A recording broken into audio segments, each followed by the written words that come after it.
And so moving forward, I'd like to spend a little bit of time talking about how we classify children with FASD. And I have a disclosure that I am going to present on the Revised Institute of Medicine criteria that was developed and defined by Jean Hoyme. And my reason for doing this is very simple. This is the system in which I was trained. And so I was not trained in the University of Washington criteria. And I'm not advocating this system of classification over another. It's just what I am most familiar with. And also, it's a system that I think makes it very diagnostically clear the different parameters that we are looking for. So whether we use our criteria as 2 facial features or 3, whether we use our criteria of head circumference of less than 3 percentile or less than 10th percentile, whether we say our CNS deficits are 1 standard deviation below the mean or 2 standard deviations below the mean, this framework as presented by the Institute of Medicine or the Revised Institute of Medicine helps us, I think, to think very systematically about how we assess these children. And then when we have a sense of comfort about what we're looking for, then we can sort of make the determination of what classification system works for our system of care. And so building on that, I will say that that this Institute of Medicine or Revised Institute of Medicine criteria really builds on the work that Ken Jones started 40 years ago. And he was the person who trained me initially in dysmorphology. So this is, in some ways, a tribute to him for the work that he's done over the last 40 years. And so we know that fetal alcohol syndrome, so one of the 4 diagnostic categories, is really a preventable birth defect caused by maternal alcohol consumption during pregnancy. And I think that is the message of this day. I think that's the message of 9/9 is that this is preventable, that there is something that we can do in terms of building awareness, in terms of educating, in terms of working with women who are in treatment, so that if there's a child who is alcohol exposed in a pregnancy, we can do our best to stop ongoing alcohol exposure during a pregnancy, and then we can try to intervene with the family to stop that generation or to stop the perpetuation of this of a pattern of behavior that we know causes lifelong impairments, and we can affect sort of generations and children to come. And so we know that fetal alcohol syndrome is characterized by a constellation of symptoms, physical, cognitive, and behavioral abnormalities that are due to the effects of alcohol on the developing brain of the developing fetus and result in lifelong impairments. As we talked about, this idea of the fetal alcohol spectrum disorder is really an umbrella term. Unlike an autism spectrum disorder, which really describes really more of a linear relationship from mild impairment to severe impairment, FASD is not a linear classification system, but categorical. So there are these 4 different categories that describe a pattern of symptoms in children who have been prenatally alcohol exposed. Fetal alcohol syndrome, alcohol-related birth defects, partial fetal alcohol, and alcohol-related neurodevelopmental disorder. And we'll spend a little bit of time going through the diagnostic criteria of these 4 conditions as described by the Revised Institute of Medicine criteria. And so just a little bit of background about the revised IOM. It was developed by Jean Hoyme, who was actually a fellow of Ken Jones. And it was really developed from a medical model, and it was tested in a large number of multi-racial international cohort of children. So they validated this diagnostic classification system in Native Americans from North America and in a population of children in South Africa. So one of the advantages of this system is that they really looked for some racial diversity in terms of defining the classification system.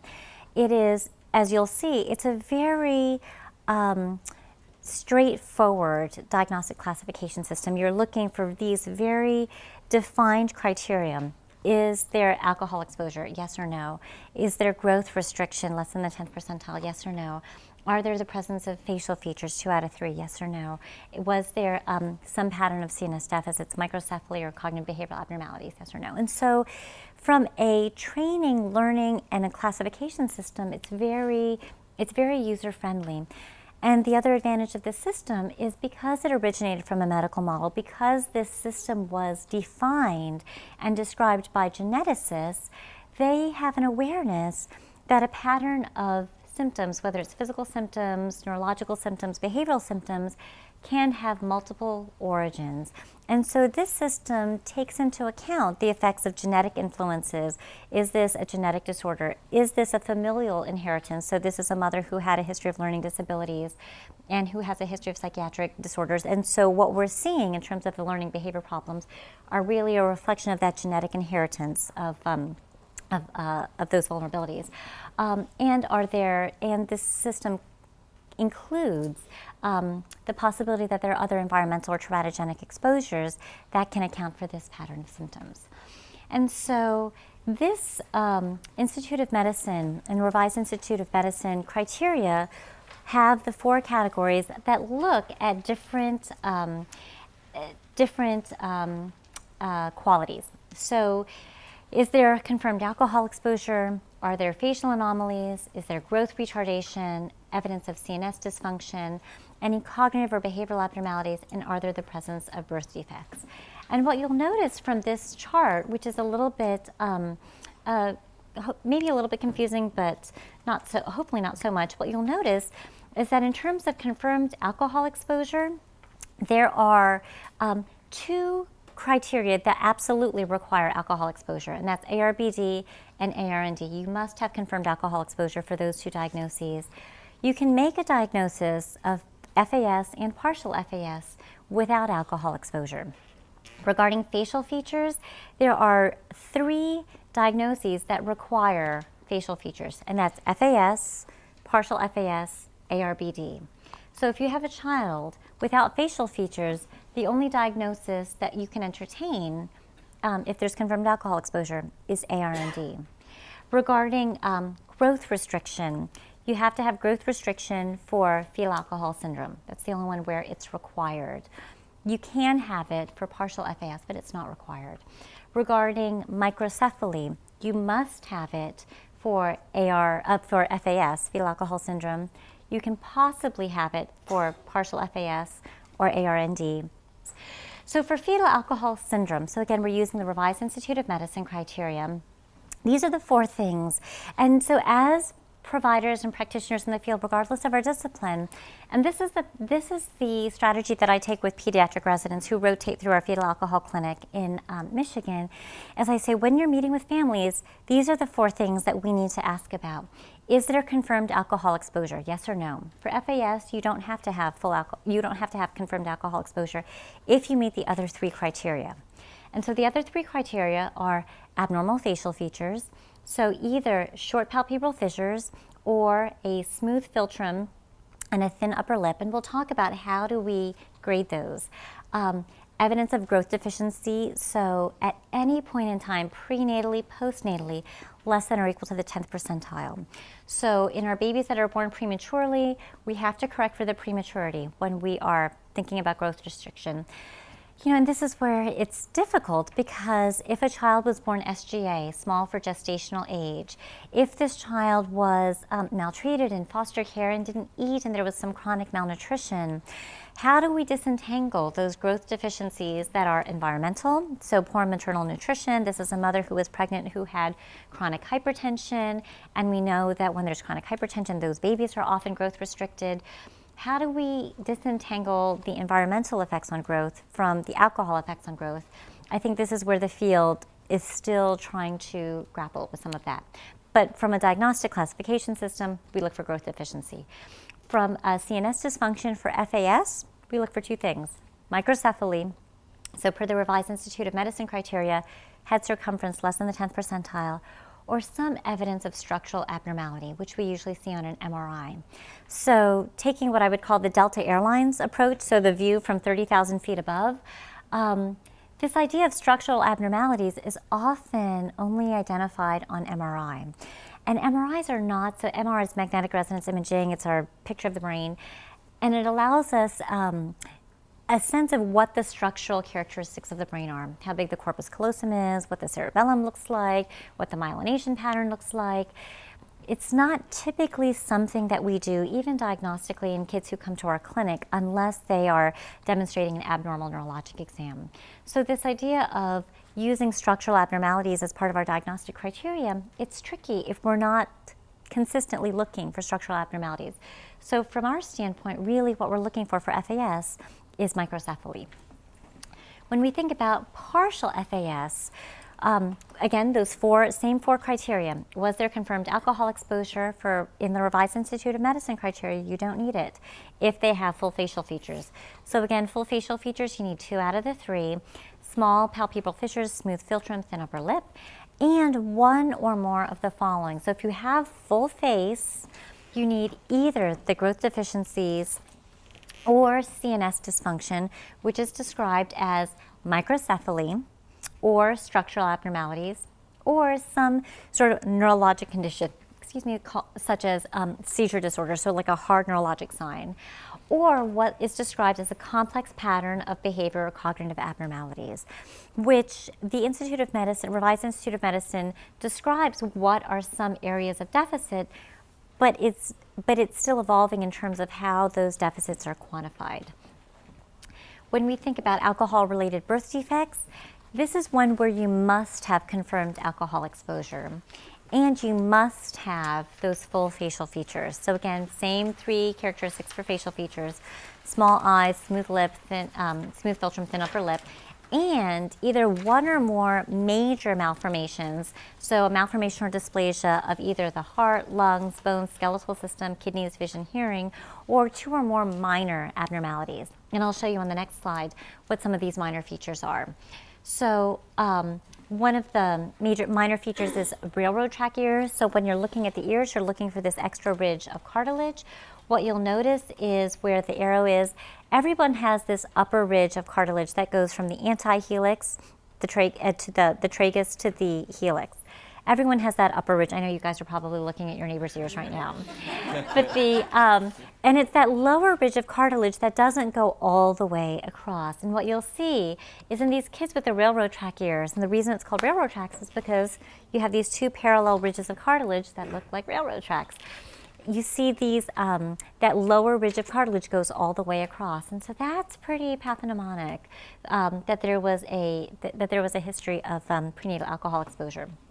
Another minor feature that we see is clinodactyly, which is a fancy name for curvy pinkies. And so I know you're looking at your hands right now. And so what you'll see is if you look at these 2 little brackets, and I don't know if they display well to the back, but you'll notice on one side the bracket is shorter than on the other side. And so you'll see that the distance from this joint to this joint is shorter than the distance from this joint to this joint on the outside of the pinky. So we say on the thumb side, this is shorter than on the pinky side. So if we're looking at both sides. And so that difference between the joints is really an indication of the curviness of that pinky, that there's a structural abnormality in the shape of that joint such that these pinkies look curved, and that's called clinodactyly. Camptodactyly is a failure to completely extend the knuckles, the joints, so that there's a little bit of a joint contracture, and so we typically see that. And then shortened 5th finger. So if we were to look at, if the child is to extend their fingers, you look at this, the last joint of the ring finger, it's called the DIP joint, the distal interphalangeal joint. And what you'll see with a shortened 5th finger is the 5th finger is markedly shorter than that DIP joint on that ring finger. The hockey stick palmar crease, if you see this, this is a pretty pathognomonic sign that a child was prenatally alcohol exposed. And so what you'll see is, really when we look at our palmar creases, and I know you guys are looking at your hands right now, that everyone has a palmar crease that goes really from the pinky side all the way across. What you're looking for is if that main palmar crease angles and really forms sort of a hockey stick shape, and that goes really between the 1st and 2nd finger. So, and what you'll see is right here in this schematic drawing, it angles, and then in this real drawing, it angles right there. So looking like a hockey stick. And so epicanthal folds is something that we typically see also in children who have been prenatally alcohol exposed. We also know that epicanthal folds are a racial variant. So we see there are lots of different ethnicities in whom epicanthal folds are present and are just part of the physical phenotype associated with those ethnic groups. But what you see is in these different ethnicities, so here are pictures of a child who is Caucasian, Native American, African American, and I think Asian, that in these different racial and ethnic groups, you'll see some unusual patterns of eyes. And so an epicanthal fold is basically this ridge of skin that starts from the upper lid and goes across the inner corner of the eye, really obscuring what we call that inner canthus. So it's that extra fold of skin. And we see that, so where the arrows are, in both a Caucasian child and an African American child, in whom that pattern of facial features is not a typical racial or ethnic norm for that population. When we think about how we quantify this cognitive, this complex pattern of cognitive and behavioral deficits, I think this is where the field is still growing, because we're still trying to determine and trying to ascertain what is that level of cutoff? Like, how impaired do you have to be? Is it 1 standard deviation below the mean? Is it 2 standard deviations below the mean? Is it 2 patterns of deficit? Is it 3? Is it only behavior, or does it have to be cognitive and behavior? And so right now, I think the field is honestly in its infancy, and this idea of the patterns of deficit are really very descriptive and can encompass conditions such as learning disabilities, deficits in school performance and impulse control, such as ADHD, problems in social perception, so deficits in social cognition, a poor capacity for abstraction, specific deficits in math skills. So lots of kids who are prenatally alcohol exposed have really awful math skills, lots of difficulty in mathematics, problems in memory, attention, or judgment. So these are sort of areas of vulnerability, but again, this list doesn't tell us specific cutoffs of impairment. Regarding what the CDC has described for FAS, they say that one can have a considered cognitive impairment if there is a global cognitive deficit or significant developmental delay, which translates to an IQ of 2 standard deviations below the mean, or an IQ of less than 70.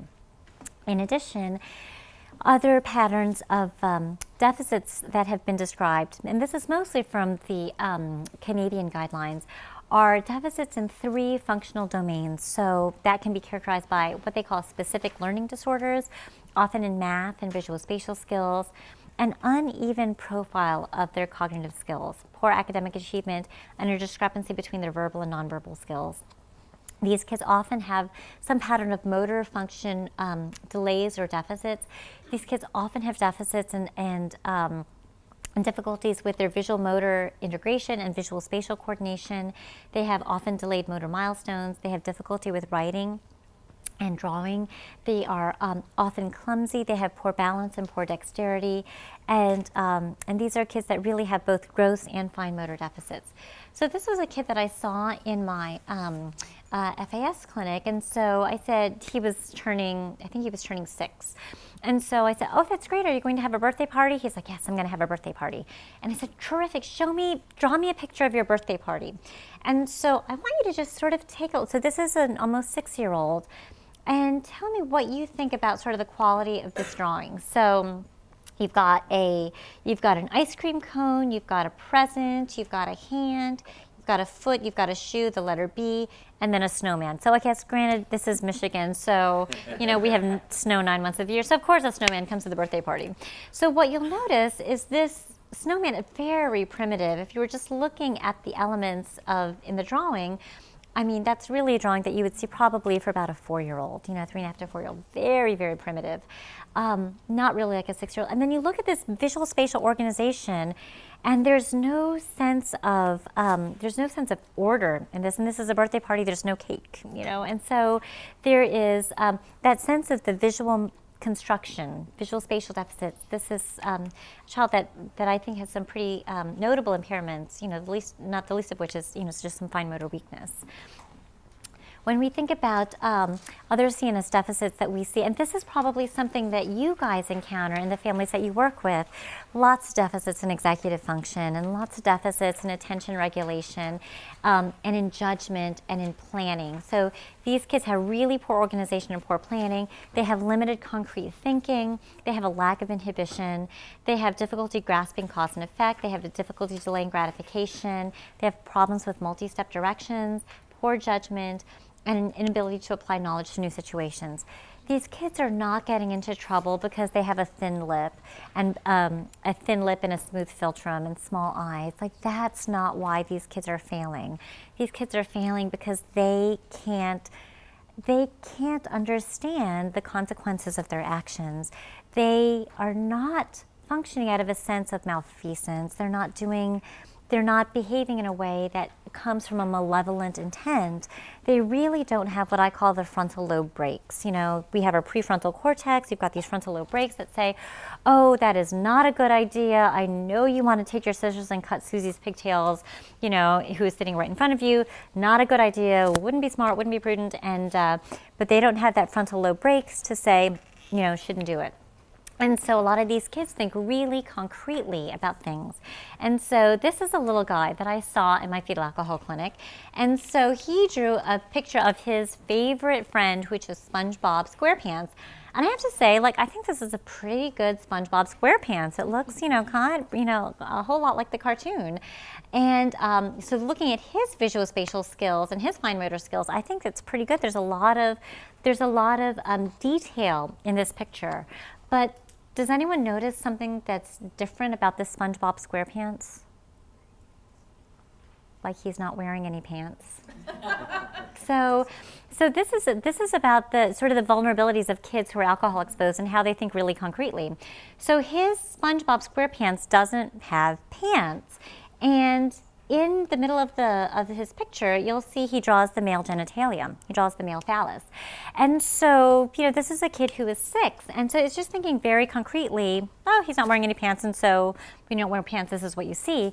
So there's not this sense of, is that appropriate or is that inappropriate? So again, that sense of the organization, the planning, the frontal lobe, the executive function about, is this appropriate? So, you know, at 6, we can say, okay, this was, you know, he didn't know any better. This is sort of a forgivable, offense, mistake.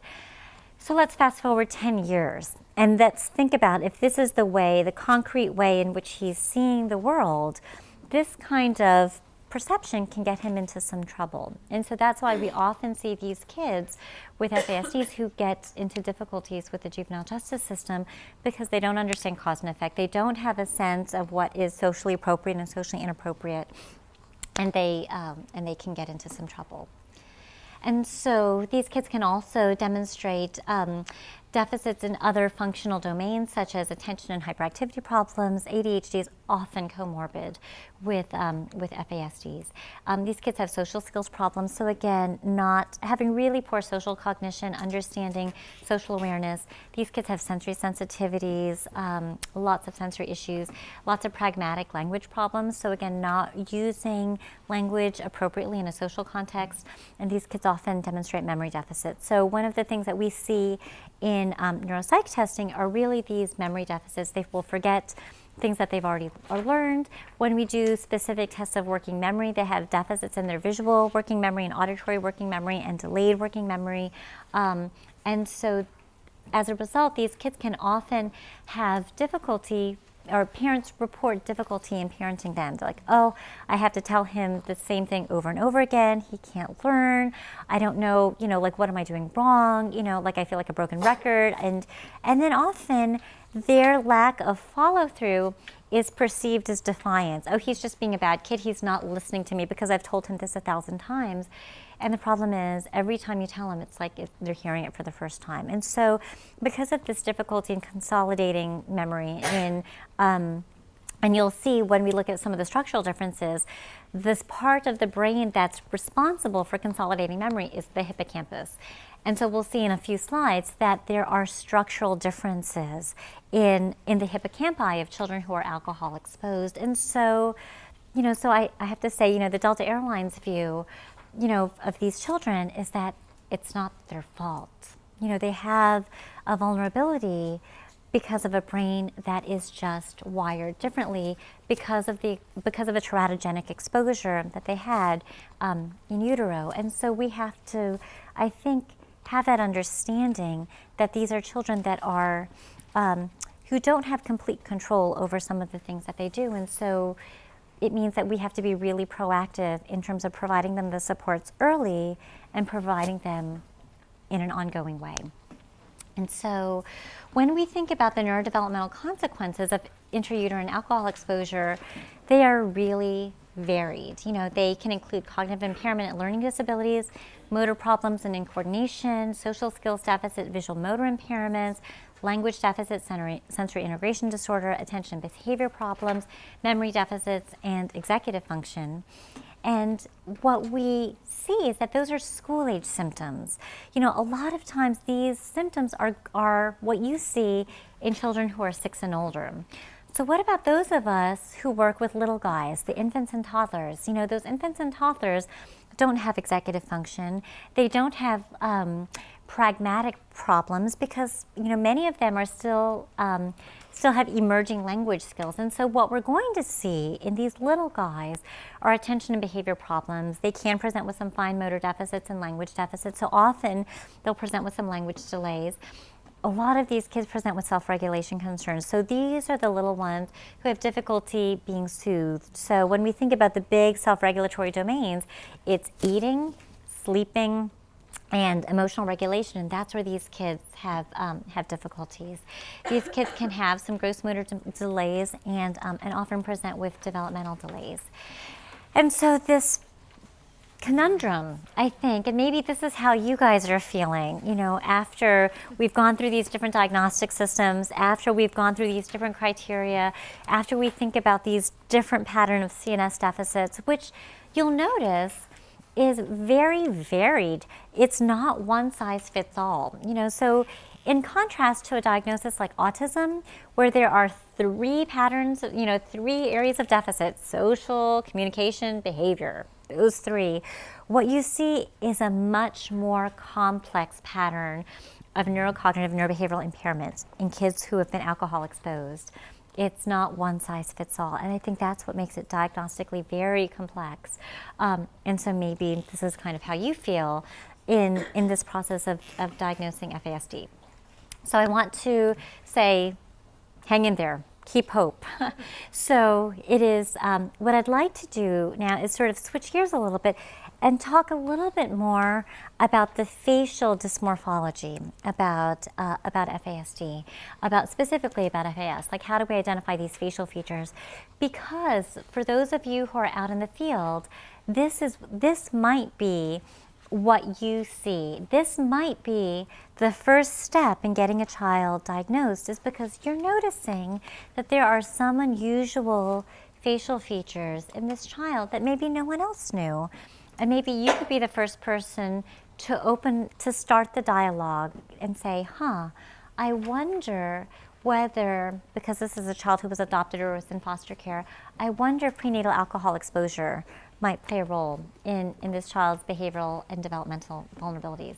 So there are 3 things that we're going to be looking for. The 3 sentinel features, which are short palpebral fissures, smooth philtrum, and thin upper lip, thin vermilion border. And so I'd like for us to talk about how we quantify these. And so this is from Jean Hoyme's paper. This is basically the approach that is described from the Revised Institute of Medicine criteria. And the palpebral fissures are measured by a trained examiner from the inner corner of the eye to the outer corner of the eye, with the individual sitting directly in front of them.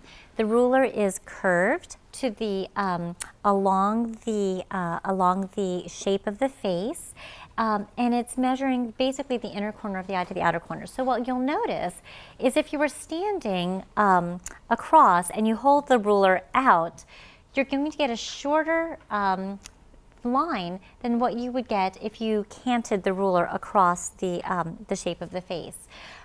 That measurement is then plotted on a standardized normograph. and compared to children with other normative values. And then you're measuring from the inner corner to the outer corner to see if it meets that criteria of whether you use less than a 3 percentile or less than a 10 percentile. This is how we measure. And so then when we are looking to measure, it really requires cooperation from the patient, and you're looking for two specific landmarks. You're looking for that inner corner of the eye where the upper lid touches the lower lid, both on the nose side and then on the temple side. And then when that child is looking up, you can see those landmarks, and then you are sitting right in front of the child and measuring their eye. And for the Institute of Medicine, you're looking for a palpebral fissure length of less than the 10th percentile.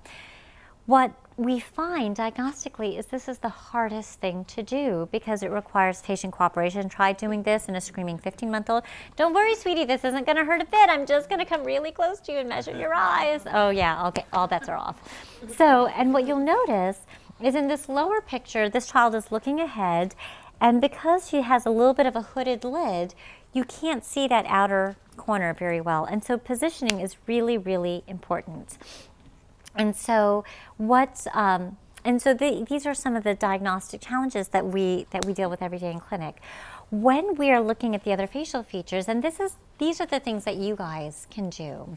You can look at the presence of sort of this thin lip and the smooth philtrum.